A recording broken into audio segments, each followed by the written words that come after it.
que ceux qui détiennent une parcelle de pouvoir et en abusent, ou qui se sont enrichis en foulant aux pieds les règles d'éthique, se le disent bien, ils n'inspirent aucun respect aux autres Sénégalais.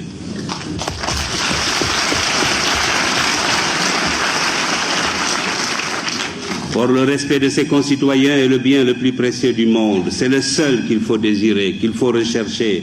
C'est le seul qui est admiré. Le respect dû au pouvoir et à l'argent, s'il a un autre nom, s'il s'appelle crainte ou courtisanerie, c'est que les paramètres éthiques qui les régissent se sont déréglés. Or, la crainte et la courtisanerie sont détestables parce qu'elles avilissent celui qui les inspire comme celui qui en est la proie. Elles ne durent que le temps que dure la force ou la fortune qui les motive, c'est-à-dire peu. Mesdames, Messieurs, je vous invite plutôt à nous situer dans le cadre d'un projet d'usage et de pratique, d'une autre mesure, du dire et du faire, le bien. Nous y reviendrons. Il faut que le dire et le faire n'obéissent plus à cette nouvelle loi selon laquelle, peu importe, qu'un but ait été atteint par des moyens illégaux ou prohibés par la morale ou l'éthique, la fin étant finalement le seul justificatif de la parole ou du comportement. Dans un tel monde, l'on va droit à l'échec car c'est un monde qui ne manquera pas d'engendrer l'injustice, la violation des droits de l'homme et donc des conflits et des affrontements dont personne ne peut aujourd'hui deviner les conséquences qui ne pourront être que néfastes. Il faut prévenir ce grand mal dont l'humanité pourrait souffrir sous peu. Et comme il n'est pas en notre pouvoir de changer le monde, commençons, nous autres Sénégalais, modestement, mais avec détermination, par notre pays.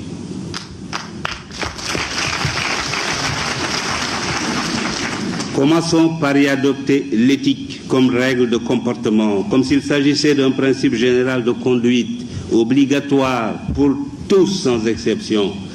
Cela peut paraître utopique à certains, notamment à ceux dont la spécialité est la combine et la magouille, substantif que le petit Larousse définit ainsi, combine, moyen habile et peu scrupuleux pour parvenir à ses fins. Magouille, lutte d'influence, série de combinaisons douteuses ou malhonnêtes entre des groupes, des organisations quelconques ou entre des personnes à l'intérieur d'un groupe. Ce cheminement vers le désastre, avec les voies tordues précitées de la combine et de la magouille, n'est pas une fatalité. Il me semble qu'il y a des remèdes appropriés pour le prévenir ou le guérir. J'en identifie 3. Ériger certaines règles éthiques fondamentales en obligation erga omnes, subordonner la loi aux commandements éthiques et la fonction de juger au seul droit, légiférer dans tous les domaines pour imposer aux administrateurs comme aux administrés des comportements éthiques.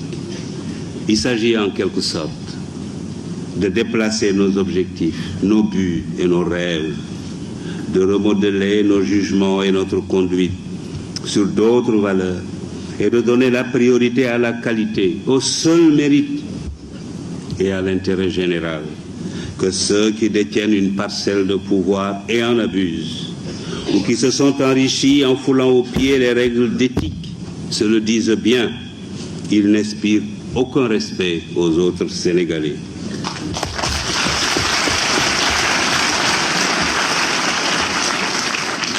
Or, le respect de ses concitoyens est le bien le plus précieux du monde. C'est le seul qu'il faut désirer, qu'il faut rechercher. C'est le seul qui est admiré.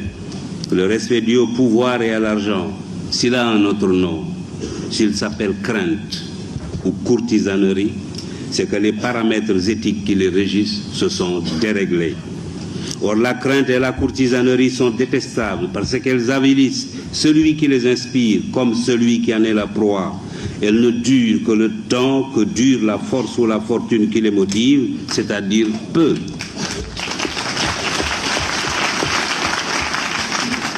Et elles s'effacent avec la perte du pouvoir ou de l'argent. Le pouvoir est fait pour servir, il est passager. L'argent ne sert qu'à satisfaire les besoins. Au-delà, il est inutile.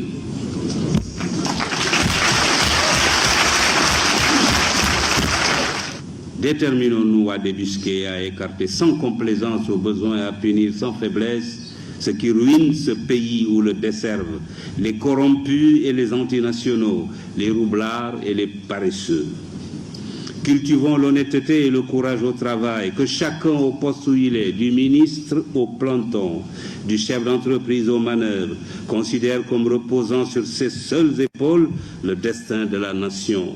Inventons un système qui ne récompensera désormais que la compétence, le travail et la probité.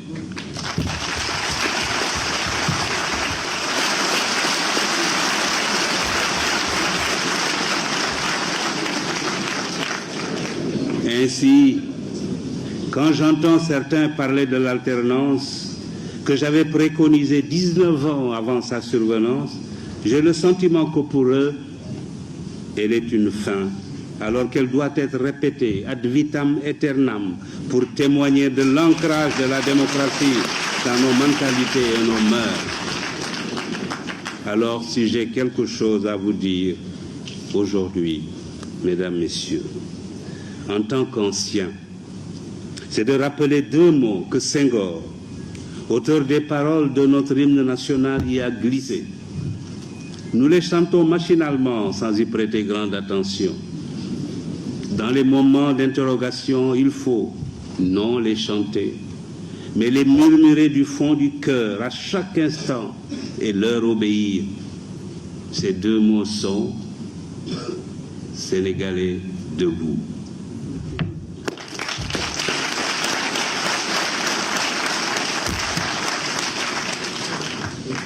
Debout pour le travail et pour l'éthique avant qu'il ne soit trop tard. Debout en nous rappelant devant chaque choix, chaque action, la pensée d'Emmanuel Kant.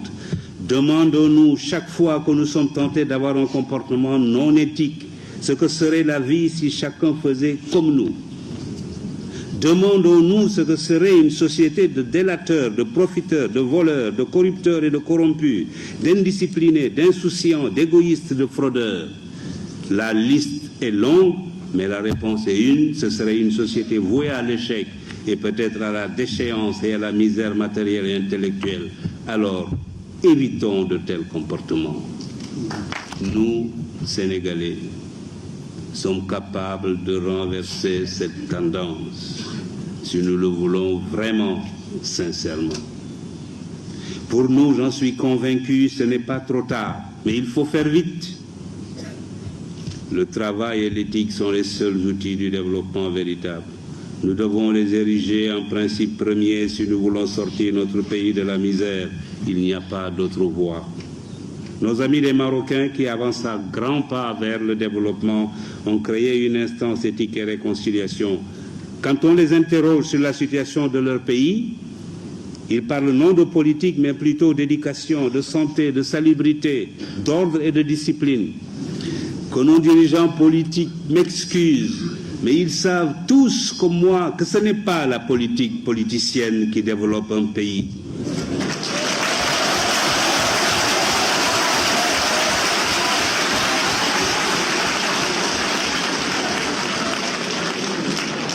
J'ai écrit dans un recueil de discours et d'allocutions que je me propose de publier bientôt que ce genre de politique est le métier le plus facile du monde.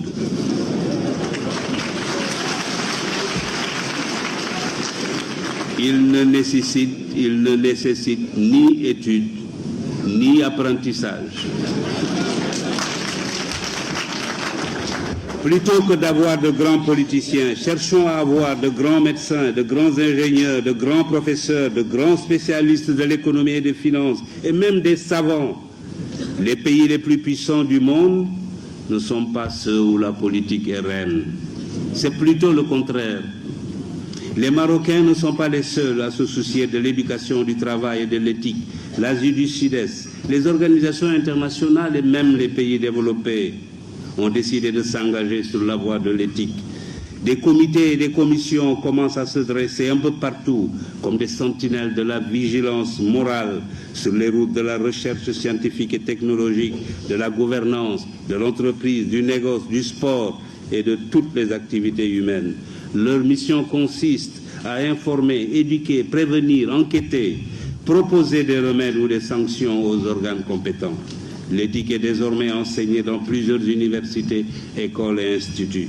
Il nous faut participer à ce mouvement. Il faut alors que dans nos institutions, dans nos organes, nos administrations, nos ateliers et nos bureaux, partout, suivre cet exemple. Il faut que triomphe l'éthique au Sénégal. L'université Cheikh Anta Diop doit donner l'exemple.